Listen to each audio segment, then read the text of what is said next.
Hello India, welcome to JV's IAS, your one-stop solution for all of your UPSC Civil Services examination. तो सभी को नमस्कार, सत श्री अकाल, आदाब और अस्सलाम वालेकुम. I am your host Praveen Mishra and this is your show The Geopolitics Today or The International Relations Today.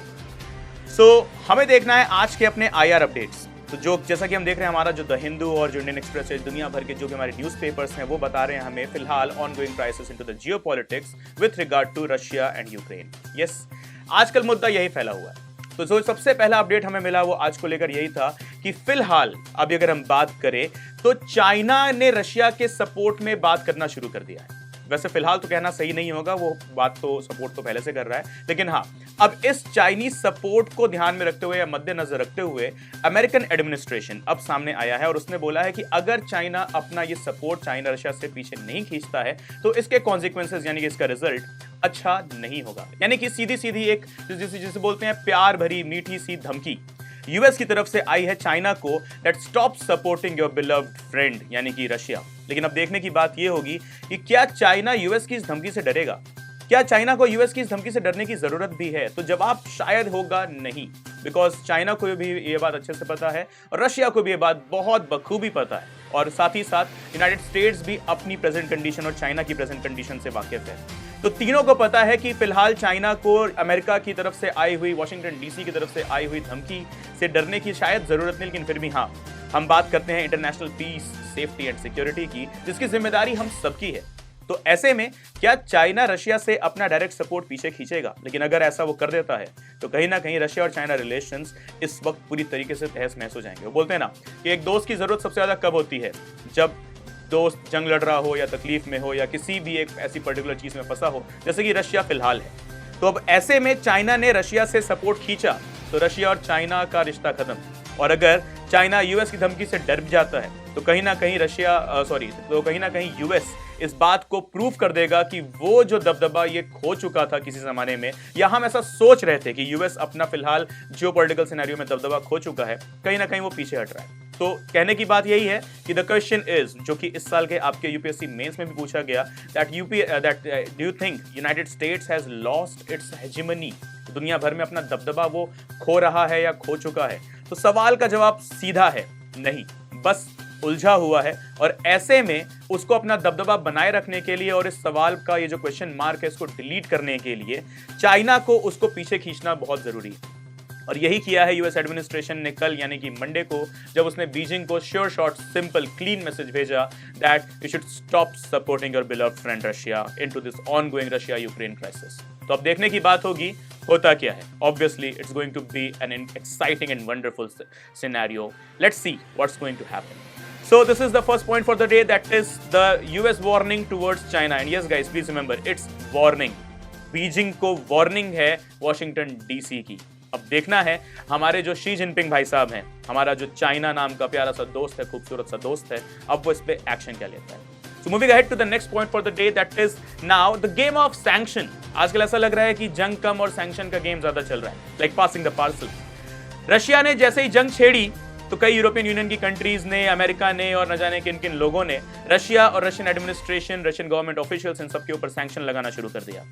अब ऐसे में वो वही वाली बात है ना, पास खेलते हैं या द पासिंग द पार्सल वाला game.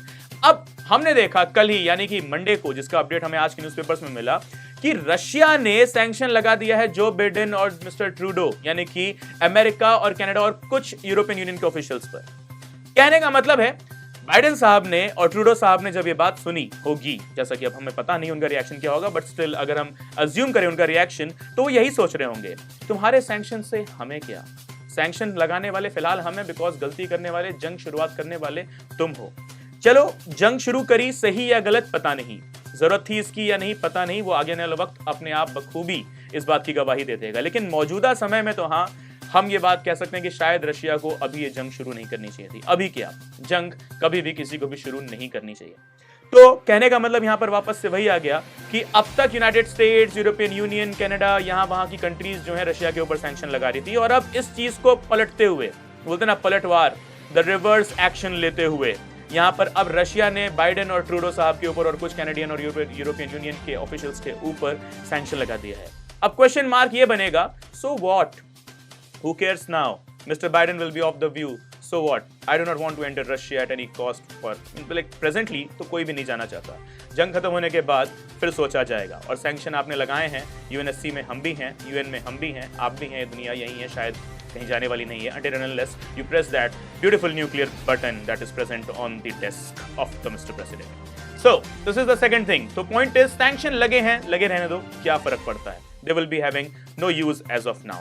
So the second point ends here. Moving on to the third one and one of the most interesting ones as well कि अचानक से ये जो गतिविधियां हैं क्यों? यूरोपियन यूनियन की 3 कंट्रीज जिनका नाम है स्लोवेनिया, पोलैंड और चेक रिपब्लिक, इन तीनों कंट्रीज के लीडर्स फिलहाल यूक्रेन की तरफ फिलहाल अपना रुख आगे बढ़ा लिया है यूक्रेन की तरफ। अब वॉर जोन जहां से लोग अभी निकलना चाह रहे हैं, ऐसे में ये यूरोपियन यूनियन की 3 not so active countries into the geopolitics अब एंटर मार रही हैं यूक्रेन के अंदर। Yes guys, the countries are Poland, the चेक रिपब्लिक एंड स्लोवेनिया। जरूरत क्या है? तो जरूरत यही है यूक्रेन की तरफ अपना सपोर्ट दिखाने की, और कहीं ना कहीं यूक्रेन की तरफ अपना सपोर्ट दिखाकर, वो कहते हैं ना बहती गंगा में हाथ धो लेना। तो चेक रिपब्लिक, स्लोवेनिया और पोलैंड इस बात को अच्छे से जानते हैं कि यूक्रेन के सपोर्ट में फिलहाल दुनिया बैठी हुई है, और अगर ये खुद वहां पर डेयर दिखाते हुए पहुंचते हैं तो obviously NATO forces will be feeling good, obviously the European Union would be feeling good, and this European Union, who is right now very perfect ally in addition to Britain, they are very perfect ally to United States, they would be feeling like let's take some cream as well from this particular ongoing crisis of Ukraine. तो कहने का मतलब यहाँ पर वापस से वही आ गया कि जरूरत फिलहाल वहां पर जाने की नहीं थी, and these are the high level ministerial meetings, these are going to be, and they are also expected to meet Mr. President of Ukraine. Right, Zelensky साहब से भी मिलने की बात चल रही है, हो सकता है उनसे भी मुलाकात इनकी हो, आज की डेट में ही हो और इसका कल अपडेट आपको मिल जाए। तो कहने का मतलब यहाँ पे वही बात जिसे बोलते हैं सीधी बात कि पोलैंड, चेक रिपब्लिक और स्लोवेनिया अब इस बात का पूरा ध्यान रखेंगे कि कहीं ना कहीं यूक्रेन की तरफ पूरी दुनिया की इस वक्त हमदर्दी और सहानुभूति है, पूरी तरीके से उनको मिल रही है हमदर्दी की कहानी, पूरी तरीके से they are now being under the concept that they are the one who are the victims, and yes that's correct, they are the one those who are the victims. तो स्लोवेनिया, चेक रिपब्लिक और साथ ही साथ Poland, ये तीनों countries वहां पर हैं। देखना ये होगा कि मीटिंग से निकल कर आता क्या है। तो मीटिंग आज होगी, यानी कि इसका अपडेट हम कल डिस्कस करेंगे। So let's wait and watch. Now moving ahead to the next thing, Myanmar, जिसके बारे में दुनिया शायद भूल चुकी थी। अब क्योंकि हाल ही में तालिबान का मुद्दा था, कोविड-19 के मुद्दे थे और साथ ही साथ रशिया और यूक्रेन का भी मुद्दा था, तो म्यांमार जहां पर पिछले कई सालों से मिलिट्री क्राइसिस चल रही है, उनका डोमेस्टिक पॉलिटिक्स हिल गया है, और let me correct my self, जिनका डोमेस्टिक पॉलिटिक्स पूरी तरीके से डिमिनिश हो गया है, वहां पर अब एक दुनिया की एजेंसी है, दुनिया जहां की एक एजेंसी है जिसका नाम है यूनाइटेड नेशंस, संघ राष्ट्र। पहला ह्यूमैनिटेरियन रिपोर्ट, जी हां ध्यान रखिएगा, लगभग 1.5 साल से ऊपर हो रहा है म्यांमार में इस क्राइसिस की शुरुआत हुए के।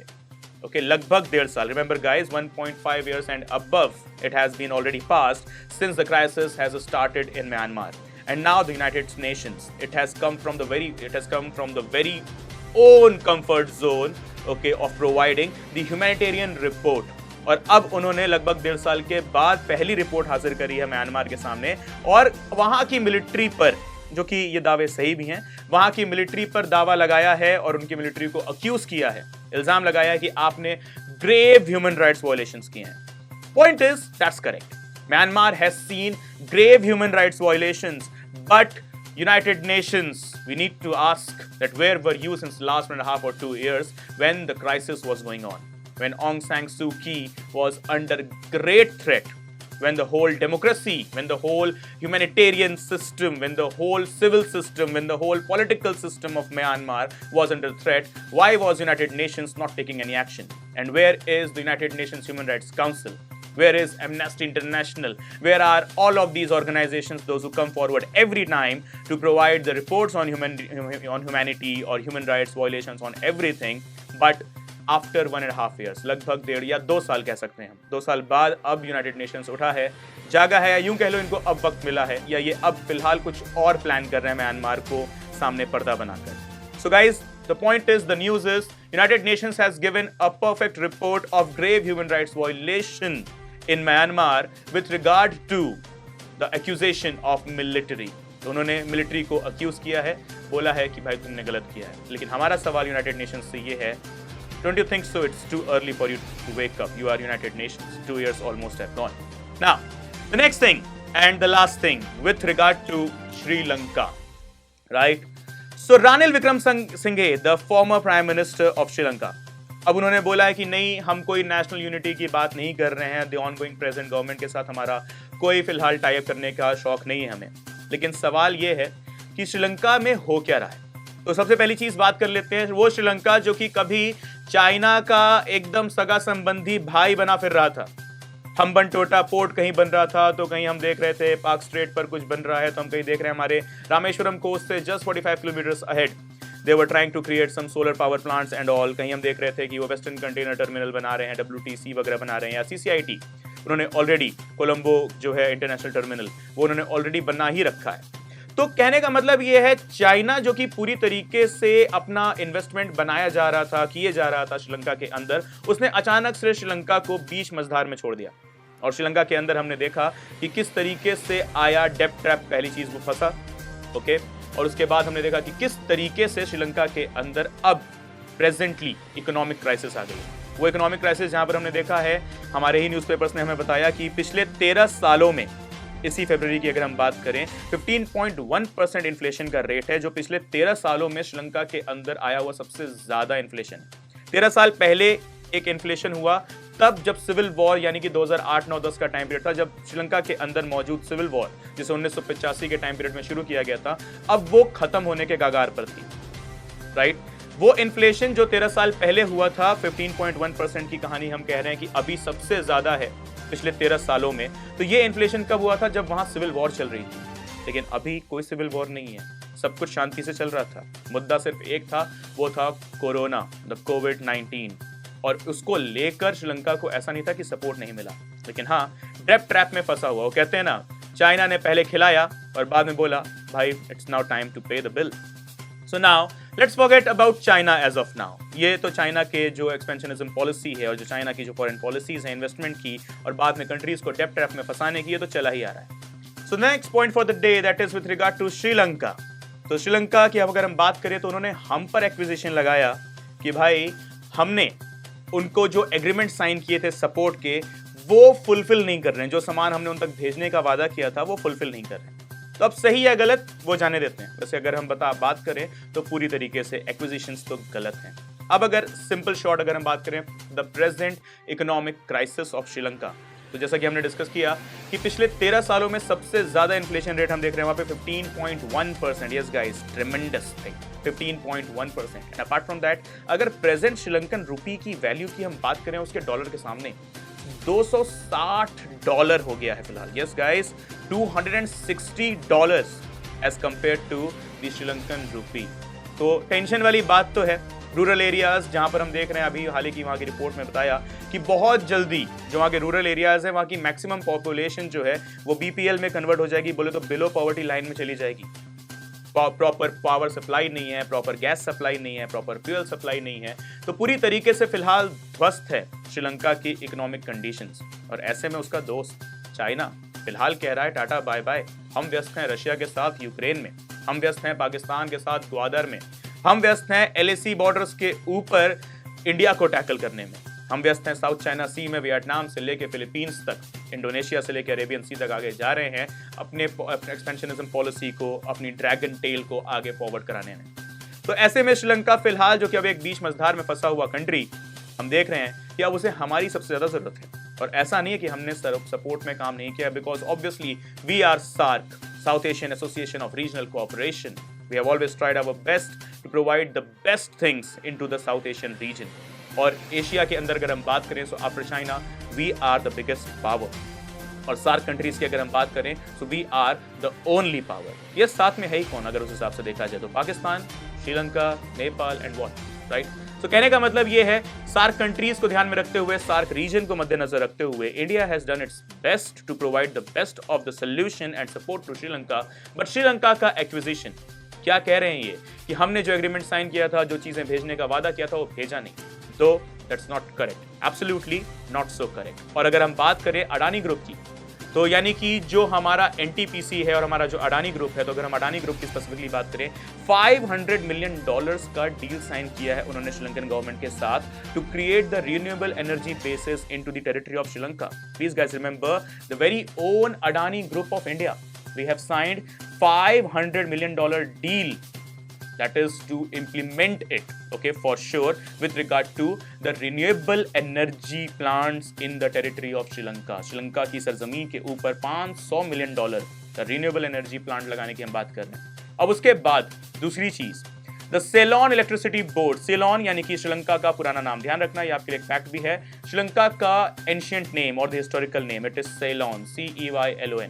ये जो सेलोन है उसका अपना एक इलेक्ट्रिसिटी बोर्ड है, जिसके हमारे पास अपना एनटीपीसी है, नेशनल थर्मल पावर कॉर्पोरेशन. तो उसी तरीके से सेलोन इलेक्ट्रिसिटी बोर्ड CEB भी है, और इन दोनों ने मिलकर यानी कि एनटीपीसी और CEB ने भी मिलकर इलेक्ट्रिसिटी सप्लाई लाइन, या हम यूं कह लें सोलर सप्लाई लाइन की बात करी है. तो अब श्रीलंका का ये कहना कि हमने उनके साथ एग्रीमेंट जो साइन किया है, जो डील साइन किया है, हम सामान नहीं भेज रहे हैं वगैरह वगैरह, तो इसका तो मेरे हिसाब से कोई तुक नहीं बनता है, कोई लॉजिक नहीं बनता है. बिकॉज हम भी खुद अपने आप में एक डेवलपिंग नेशन है, और ऐसा नहीं है कि कोविड-19 ने हमें परेशान नहीं किया. बिल्कुल, जितनी दुनिया भर की कंट्रीज परेशान है उतना हम भी हैं. अब ऐसे में we have done best. Okay, हम बात करें एनटीपीसी की, हम बात करें अडानी ग्रुप की, तो हमने अपनी तरफ से पूरी कोशिश करी है. और in fact when you talk about the LNG terminal, the liquefied natural gas terminal of this particular location of केरवा-त्रियापी with regard to Sri Lankan territory, वहां पर भी हमने अपना पूरा इन्वेस्टमेंट ध्यान रखा है. तो ऐसे में हम जितना कर सकते हैं, या फिर हम्बनटोटा पोर्ट को टैकल करने के लिए हमने मटाला एयरपोर्ट के भी रिजुविनेशन की कहानी की शुरुआत करी, और उसे रिजुविनेट करके अंडर ऑपरेशन स्टार्ट करके उसका जो है वो श्रीलंका को हाथ हैंड ओवर किया. लेकिन उसके बावजूद भी श्रीलंकन गवर्नमेंट, वैसे देखा जाए तो गवर्नमेंट का एक्विजिशन तो उतना नहीं है जितना फॉर्मर गवर्नमेंट का एक्विजिशन है, कि एग्रीमेंट साइन कर लिया लेकिन उसे इंप्लीमेंट नहीं कर रहे हैं. उनका यह भी एक्विजिशन है कि हम चाहते हैं कि चाइनीज इन्वेस्टमेंट वहां पर ना हो. तो दैट्स करेक्ट, हम बिल्कुल चाहते हैं चाइनीज इन्वेस्टमेंट एटलीस्ट वहां तो कतई ना हो जहां हम हैं. दुनिया जहां की कंट्रीज में वो करें चाहे ना करें, लेकिन हाँ कम से कम साउथ एशिया को वो छोड़ दें. बिकॉज ऐसा अगर हुआ तो जंग को नेतृत्व देने की पूरी कहानी की दास्तान जो है शुरू कर दी जाएगी. So the question of that whether we are trying to stop the Chinese investment in Sri Lanka, the answer will be yes. We are trying to do that. But the very next acquisition, are we not fulfilling the agreement terms? The answer is yes, we are for sure. The acquisition falls into the false zone. Right up guys, so please remember all of these things, and I hope you are loving this geopolitics show every day, and keep loving, keep liking it, keep sharing it, and please do not forget to provide your valuable feedback into the comments. Okay, everyone. So I believe you guys loved it. That's it with the session for today. That's it for the present day geopolitics update. See you all tomorrow in the very same show. Please remember the name. I'm your host, Praveen Mishra. Bye bye. Take care. Jai Hind. Khuda Hafiz.